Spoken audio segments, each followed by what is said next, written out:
प्रवीण पेडमकर या विकास सोसायटीचा अध्यक्ष आणि रूम नंबर 4 आणि 5 चा माझ्या मिसेसच्या नावाचा ओनर आहे।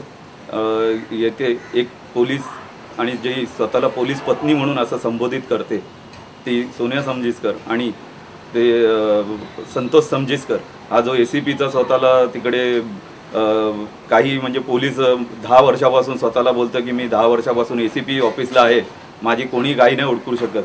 हे साहेब हे मी तुम्हाला सगळे पत्रक व्यवहार दाखवतो की हा एक पोलिसांनी कसं अनधिकृत बांधकाम केलेलं आहे। ही स्टॅम्प ड्युटी भरलेली आम्ही आणि ह्याच्यावरती आम्ही ह्या जो रूमवरती घेतलेले हे जे नकाशे जे आहेत, हा नकाशा तुम्ही बघाल तर ह्या नकाशामध्ये क्लिअरली दिसेल की ऑफिस आणि जी रेस्ट रूम आहे तर ह्यांनी ह्या पोलिसांनी दमदाटी करून इथे अनधिकृत बांधकाम करून दोन्ही तुम्ही बघू शकाल की दोन्ही रूम असे पाडून या दोन्ही रूमला बघा याची दादागिरीनी ही कम्प्लिटली अनधिकृतपणाने एकाचे 2 रूम पाडून हे केले।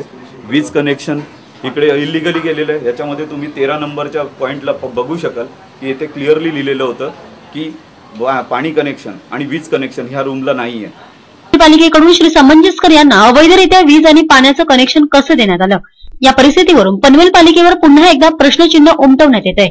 इतकंच नव्हे तर पेडामकर यांचं हे देखील म्हणणं आहे की संतोष समंजसकर यांच्यावर एनसी करून देखील कोणत्याही प्रकारची कारवाई करण्यात येत नाहीये। आपल्या पदाचा गैरवापर करत असल्याचा आरोप देखील पेडामकर यांनी पोलीस कर्मचाऱ्यावर लावलाय। प्रवीण पेडमकर या विकास सोसायटीचा अध्यक्ष आणि रूम नंबर 4 आणि 5 चा माझ्या मिसेसच्या नावाचा ओनर आहे।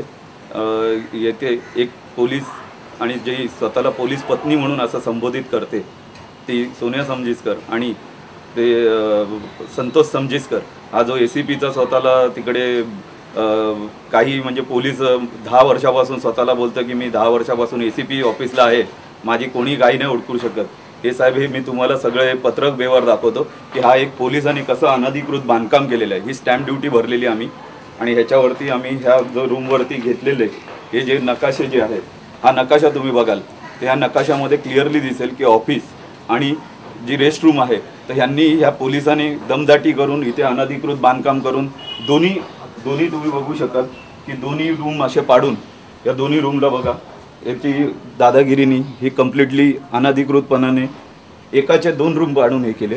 वीज कनेक्शन इकडे इलिगली गेलेलं आहे। याच्यामध्ये तुम्ही 13 नंबरच्या पॉईंटला बघू शकाल की इथे क्लिअरली लिहिलेलं होतं की पाणी कनेक्शन आणि वीज कनेक्शन ह्या रूमला नाही आहे।